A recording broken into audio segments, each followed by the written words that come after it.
Here we go. Let's go, Jared. What is today? Well, we got day 17. I think it's day 17, people. Bro, we're almost through this whole writing challenge. Isn't that crazy? Aren't you excited about that? I know I am. Now, we're unlocking the keys to how we're going to write good now. Okay, are you coming with me? We're going to talk about something really important today. Okay, really important. This is a big deal. Now, first of all, check in with yourself. You got to do that every time. Are you stoked? Critical eye on the whole so you can keep going forward, you know, using that impulse control. You got your schedule locked in. I know I keep repeating it, but that's how important this kind of stuff is. You got to have that every day. You got to reset with this stuff or else it gets away from you. You turn around, it's been a week. You turn around, it's been 2 weeks. You turn around, it's been a month. All of a sudden, the critical eye is all up in your business again, saying, oh, it's been a month. You should just give up. Don't do it, you know. Just go with the flow. You know what I'm saying? And then what? Then you're back in the rut again. You know, you're back eating that donuts for dinner and ice cream for breakfast and whiskey for lunch. Not that there's anything wrong with that now. Come on, right? There's nothing wrong with that. But you get what I'm saying. If you're doing that intentionally, then great. But if you're not, if you're just doing it as a reaction, then not great. If you're just trying to plug holes in your dike, you know, well, I said dike, watch out now. If you're just trying to plug holes in your dike, then, you know, you're not building anything, okay? And then when it comes time for you to finally move into what you built, you're standing there with your finger in a hole. You don't want that, right? And that's what I'm saying, man. People have so much wealth in their creativity that it's shocking, okay? I know that, like for example, we're always talking about the national debt and how that's going on, blah, blah, blah, blah, blah. There's so much wealth in people's creativity that the national debt could be wiped out in no time if people just got creative and started, you know, projecting. Now, I'm not taking into account all the parasites, right? That's a different conversation, right? That we'll have to have that conversation at some point. But that's a different conversation because you don't want the parasites in there, you know, and that's what we're trying to do. We're trying to free ourselves of the parasites. But right now we're just focused on us, right? We're just focused on trying to get our engine pumping us in the right direction, getting our engine lit, right? It's like we go out our whole lives and we never light our own engine. We're always pulled by the current in the ocean, okay? And now we're trying to light our own engine on fire, get that coal burning big old diesel motor or whatever lit so that it could get going so we can start going where we want to go. You know, we can go to the, instead of being stuck up in Alaska and then cold ass, you know, oceans, we can set our sail down for Hawaii or Fiji or Tavarua. You know, you ever heard of Tavarua? Go there. They got some great waves, okay? Indonesia, people. We got Japan, you know? Go get some sushi. Go take control of your life instead of looking at everybody else and thinking, well, he probably was born with a silver spoon. Well, you know, he got a special gift, or, you know, he got this or they got that or whatever. Start making that for you so that people look at you and say, oh, you born with the silver spoon, and you could just keep going on. Don't even answer them, you know. But of course not. You weren't born with the silver spoon, else why would you be here, right? You'd be out there taking blow off a hooker's tits. You know what I'm saying? That's what you'd be doing right now. Instead of trying to figure out how to process through, you know, your trauma and create a story out of it. That's what we're trying to do around here, okay? Now, we had a really good conversation with CK yesterday. We talked about surfing. We talked about surf history. We're going to talk with him again. The reason why it was so good, you guys all have to go watch it. If you want to be a writer, go watch that interview. And I'll tell you why. CK has so many damn stories that just put you right there, and you could see it, you can visualize it, you could taste it, okay? He had one story in particular that was just jarring. It was jarring. It was such a strong story. And that's what we're going to talk about today. We're going to talk about the concept that he didn't even know he was doing. So CK, I hope you're watching this. He's probably not watching. He's probably out, taking photographs of the ocean or, doing whatever he does, right? The thing that he started talking about, and this is what I want to talk about in your story, okay? And remember, the stories have a recursive pattern to them, okay? A recursive pattern. That means they have the same pattern within the same pattern within the same pattern within the same pattern. In mathematics, it's called a fractal. Okay, fractals. Look it up, Google it. You'll understand what I'm saying. It's a picture that keeps, every time you zoom in, it's the same picture. It comes out of the pattern. Okay?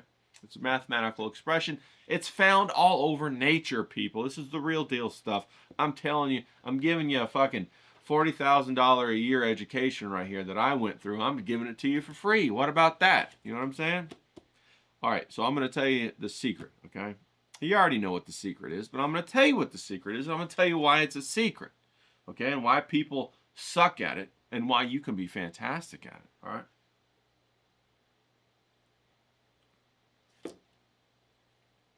You like that dramatic pause right there? You see what I'm doing right there? You see what I'm doing? I'm doing it, okay? Now, here's the secret, okay? And we're going to talk about this, okay? It's hookers. No, not really hookers, but it's the hook, okay? Your story needs a hook, all right? Now, you all have them. You have the hooks, I have the hooks, we all have the hooks, but we don't recognize them as hooks. You need to pull your fucking head out of your ass and recognize this shit as a hook, okay? Now, I was talking to CK yesterday. He's like, CK's like, I hate talking about myself. I hate talking about myself. And I almost wanted to grab him and slap him a couple times and say, shut the fuck up. Tell me the damn story. Quit fucking being emotional about this shit and just tell me the story. Just give it to me, man. It's like some drug dealer standing on the corner saying, we got the best cocaine, but I hate to give it to you. I hate to give it. It's really good. And you're like, just give me the cocaine, okay? Come on, all right? So we're sitting there, and he's telling a story. He got all kinds of stories, but the one that stuck out to me was when he was 17 years old. He flew over to Hawaii for the first time back in the late 60s, early 70s. And he paddled out to Waimea Bay. And people who don't know, Waimea Bay is where the big waves. Waimea Bay is flat the whole year, except for in the wintertime when the really big storms and the really big swells come through. And they create really, really big waves. Okay? So it only breaks like a couple times a year, people. And in the ocean, around Hawaii, there's reefs, and they're staggered. There's the first reef, and it's the closest to the shore. Okay, so if the waves are small, they break on the first reef. All right, the second reef is when they're big. The waves are big. It's further out into the ocean, so it's deeper. The waves break on the second reef. The really, really big waves break on the third reef. The third reef is way out there in the ocean. It's way deep. But when the big waves come in, they jack up on the third reef, and then they make a wave and they break. So when they break, that means they crest over like this, and you can surf them. If they never break, they just kind of like a mound that goes past, and you can't like catch the wave. You can't paddle into it because you have to be able to reach enough incline so that the gravity pulls you down. And believe it or not, the resistance of the wind pushing up the face of the wave tries to keep you off the wave. It's quite strong when you're trying to paddle in. Anyway, so CK goes out to Hawaii, and he's out there, and he's out there on the third reef, right? And he's trying to surf for the first time. And he's a really good surfer. And if you're gonna go out and be in Hawaii, you better be a fucking great surfer. No joke. Hawaii is no fucking joke. Okay, and you'll see why in a second. And so he's out there surfing like this little kid, right? And for the most part, when the waves get really big, there is electricity in the fucking water. You can feel it. It feels like the ocean is alive. And every time a wave passes by you, it's breathing because it breathes up and you go up and then it breathes down and you go down. And I'm not talking a little bit, right? I'm talking like sometimes it's 16, 20 feet that you go up in the air and then you come back down, dude. It's wild. It's so incredibly exciting. I'm telling you, it's exciting. And you can just feel that there's anything is possible, right? And then you see the big waves and you're sitting in the lineup and they're crashing and it sounds like thunder and it shakes everything like a freight train. When you go to Hawaii, the best time to go is in the wintertime because you can go up to the North Shore on Oahu and the Kauai and other islands too. Not so much the Big Island, but Oahu, Kauai, and Maui. And you can go up to the North Shore on Oahu, and there's this only one road, and it's one lane, and you have to park along the side of the road. And when you go to Waimea, you can feel the waves when they crash out in the ocean. I'm talking like, 300 feet out in the ocean, right? You can feel the earthquake on the mainland where you're standing, like up on the road. Everybody gets out, parks the car and stands next to them and watches the waves crash because it shakes it like an earthquake. And it's extremely exciting, extremely powerful. You can feel the rage and the power of the ocean. Anyway. So CK's paddling out there. He's out there. He's trying to catch these waves. And there's this guy in there, right? This guy's out there surfing with them. And keep in mind, CK had just gotten to Hawaii, okay, from California. California, we got pretty good waves, but we don't have no waves like Hawaiian waves. I've surfed all up and down Hawaiian, right? All up and down California. There ain't no waves like Hawaii waves. Period, bar none. Get the fuck out of here, right? So he's there and he's trying to feel out the ocean. And of course, he goes on one of the craziest days. He's out in Waimea, huge waves crashing. It's going nuts. And there's a guy out there. And so the guy catches a wave, and he CK said, you never catch the first wave of the set because waves, if you don't know anything about waves, they're not just coming all the time. They come in sets of like 3, 5, sometimes 6. And then in between each set, the ocean calms down. There's no waves. Okay, and then maybe a couple minutes later, more waves come in, and then it goes on that pattern. And it's based upon storms out in the ocean. There's a whole bunch of things into it, but all you got to know is they come in sets. Okay, so you never catch the first wave because that means you're going to get hit, and with all the other waves coming after it, and you're trying to paddle back out there, but you're in the foam, and when it's a really really big waves, bro, forget about it, right? Because like the foam itself could be 1 or 2 stories high. That's how big we're talking here. It ain't no fucking joke, people. Come on. So CK's out there. There's this other guy out there with him, an older guy. The older guy's surfing, so the older guy catches the first wave, and CK looks back and watches him catch the wave, and he's going in, okay? So he doesn't see him for a couple of minutes, 5 minutes, 10 minutes, or whatever, all right? Which is normal, because normally if you catch a wave, you're not going to make it back out until the set's gone and everything calms down. Then you can paddle your way back out. So normally you're fighting the whitewater, until that happens, okay? And you're getting a hell of a workout. I'm telling you, right? No workout like you're duck diving under the wave, trying to avoid all of the foam. Because if you don't duck dive, the foam's going to take you, claw you all the way back to the beach, and then you got to start all over again. It's fucking hard as balls. So CK is like, it calms down after a couple of minutes, and he's sitting there, and then the guy pops up out of the water. And CK looks at him, and his whole head is cracked wide open. And CK's watching his eyes starting to go back in his head, and he can see the brain matter starting to come out of his brain and the blood. And CK's a 17-year-old, he's sitting there shocked looking at this guy. And the guy says to him, "Don't worry about me, I'll be dead before I hit the beach." Wow, that's a fucking line. Don't worry about me, I'll be dead before I hit the beach. So then CK, of course, tries to help him out. And some other guys out there surfing try to help him out. And they try to put him on their surfboard and paddle him in real quick. And he's dead before he reaches the beach. He's dead before he reaches the beach. And then CK's sitting out there in the water like, wow, like trying to absorb all this that happened because it's such tremendous shock, right? It's such tremendous adrenaline and, such trauma that you're disassociated from your body and you're just sitting there watching this like, I can't believe this is happening. So he's sitting out there in the water. It's starting to get dark, and the guy's surfboard pops up out of the ocean. right next to them. And it's all beat to shit. And underneath Waimea, there's all these like caverns of rock because it's got the volcanic rock underneath it, and there's these volcanic tubes underneath it. And things can get caught in those volcanic tubes. And the tubes can be as big as a car, or they could be, you know, as big as a person. But when the waves are crashing, all of that force goes through the tubes, and it's like a wash machine, and it washes and it washes and it spins and it spins and it spins. And that's what happened to this guy. And it spun and it cracked his head against the rock with such force that it split his head clean open. And that was CK's introduction to Hawaii. Welcome to Hawaii. Somebody died right there.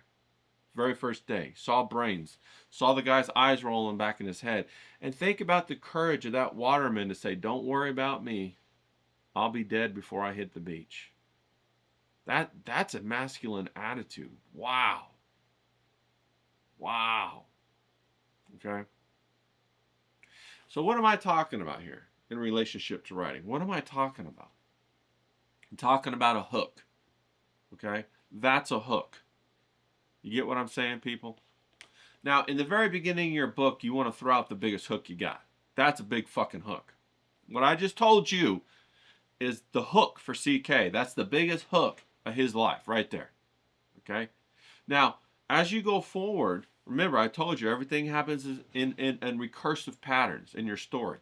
You want to have other hooks in your story, and you want to introduce them at the appropriate time in your story.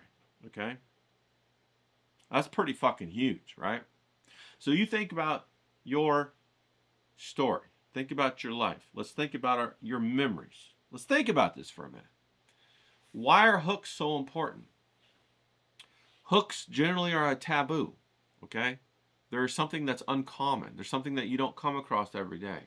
They have to do with excitement, with danger, with things you shouldn't be doing.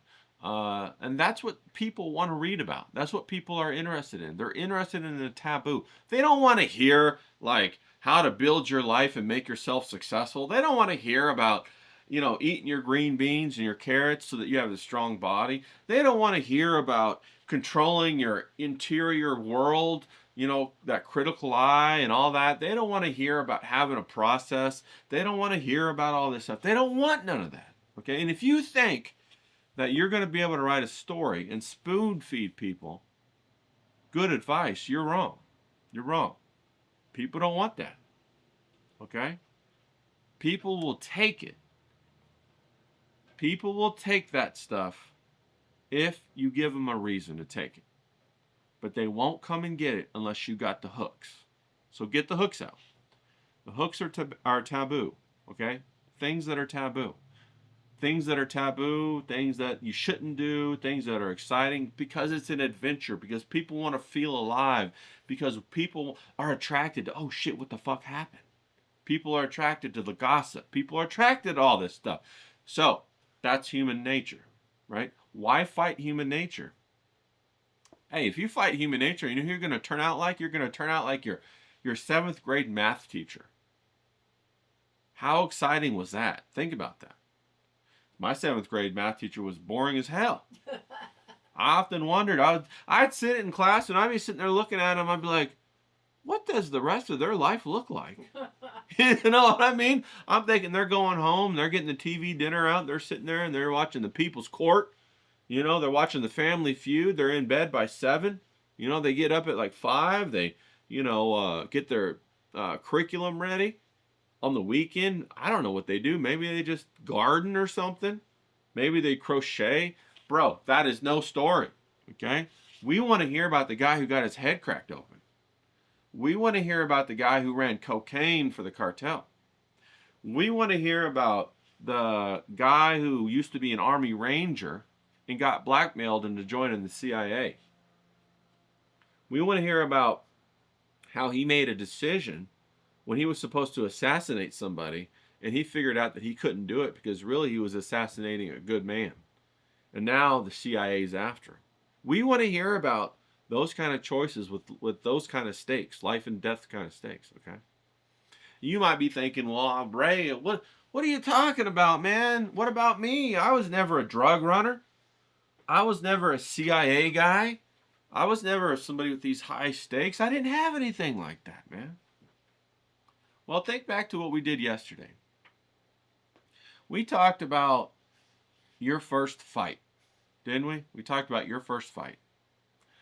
And we talked about what it was like. Okay, now some people, they already posted. Like Mr. Jiki, he posted about his first fight. CK posted about his first fight.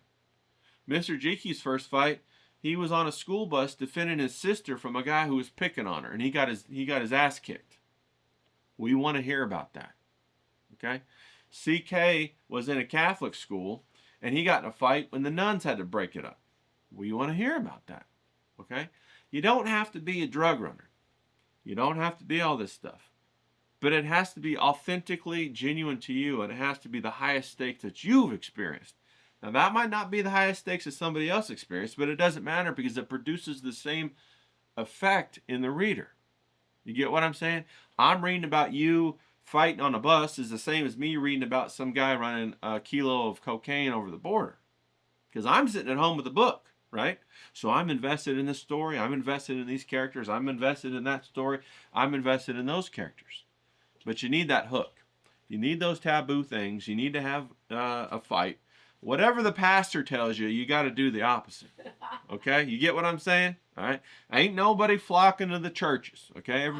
Everybody's going to the strip clubs. Everybody's going to the movies. Everybody's going to the parties, right? And that's what you want your book to be. Okay? You want your book to be the best cocaine anybody's dealing in the city, right? Now, that don't mean, and by all means, all I'm saying, put the good things in there. Be authentic. You know, have an idea about what do you want your book to be about, okay? What do you want to communicate with the author? I mean, with the readers, all right? But come up with some hooks, okay? So we're going to come down here and we're going to work on, we're going to talk about a hook, all right? Now, here's something I'm working on for somebody else, okay? Now, check that out, okay? Now, isn't that interesting, okay? This is a watercolor sketch, just a sketch, a thumbnail. And even though it's big, it's bigger than my thumb, that I'm working on for somebody. And what do you think this is about? Think about it. What is this about? It's intriguing. It's interesting. There's the figure down here who's watching it all happen. Okay? What's this about? If you think you know, put it in the comments. If you don't know, don't put it in the comments. Now, what we're going to talk about, we're going to do an exercise right here, okay? We're going to talk about a hook, okay? If you can see this all right, you can see all right. Let me scoot this over a little bit so you can see it even better. Get out of here, keyboard. We don't want you right now, okay? Scoot over, keyboard. All right. So we're going to talk about a hook, okay? So I want you to think about a hook. Now, I'm going to go ahead and I'm going to steal CK's hook because that was a fucking hell of a hook, okay? So I'm going to steal his, and that's okay. You can do that. Once you get your imagination going, you can steal or borrow, whatever you want to call it, other people's hooks. Okay? So we got this guy. And what's one of the most exciting things that you've experienced in your life? That's what I want to hear about. That's what I want you to draw right here. Okay? We got this guy, he's got the cracked head, got some of the brain sticking out, got an eyeball right here, eyeball right there. And I just could not get over, he even said the line, he even said that fucking amazing line, don't worry about me. That's a very masculine thing to do, to tell other people, don't worry about me. I'm out of here, buddy, I'm dead. Take care of yourself, get in safely, okay? So we got this guy, and he's just sitting in the water. He popped out of the water. Got the water right here. And way back here, we got the shoreline. Okay? Got the shoreline way back here. And I think about what did his mom or wife or girlfriend, what were they thinking? You know? He says, don't worry about me. Wow, what kind of life was that? You know? What kind of life did this guy lead? That's what he would say. That's it. That's incredible. And the statement about what kind of person that was. So I want you to go ahead and draw. Maybe you have a different hook, you know. I'm sure you do. I'm sure you haven't seen a guy with a cracked head. Or maybe you have. Maybe you were in the war.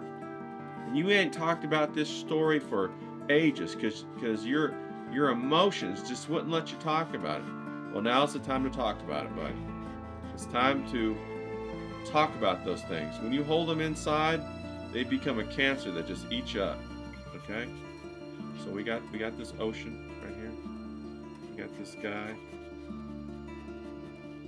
You see it? Am I drawing it okay?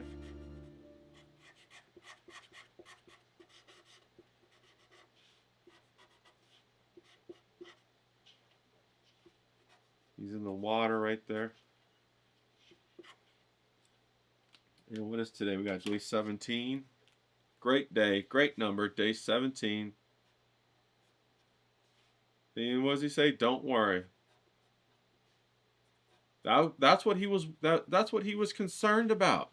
Telling CK not to worry. Can you believe that? The guy pops up, his head split wide open. Oh, hold on. I got some red in here.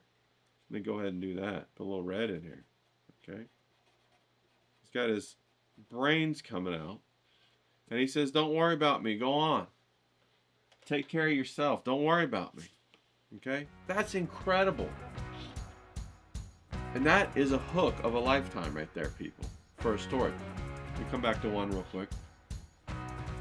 That's why I was telling CK it's so important for him to write his book, because he has a tremendous treasure trove of gold that he needs to put into a story to encourage the young men to go out and live their lives as men instead of living their lives just as a number or a robot. All right.